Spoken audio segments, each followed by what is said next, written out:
Мора да се менува содржината на фестивалот Естибанско здравоживо, со што би се возможило и намалување на вкупните расходи кои се натовар на општинскиот буџет.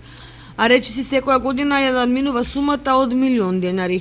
Во 2016 се околу 1.300.000 денари, во кој Министерството за култура партиципира со само 250.000 денари, а најголем дел од средствата од околу 800.000 се за храна и сместување на учесниците.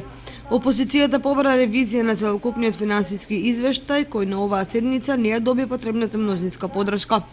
Финансиското работење на јавното претпријатие Солидарност за првите 9 месеци не наметна полемика помеѓу власта и опозицијата.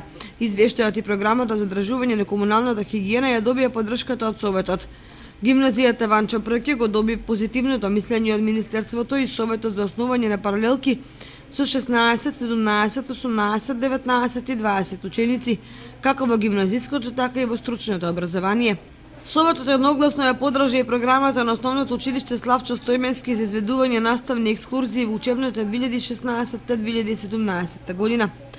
Есенската сеидба на територијата на општина Виница е планирана на површина од 704 хектари и со 93,32% е завршена.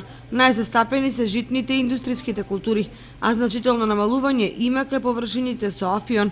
Од планираните 15 хектари, до сега се засејани само 2 хектари. Извештајот кој го усвои Советот беше образложен од раководителот во подрачната единица на Министерството за земјоделство, шумарство и водостопанство.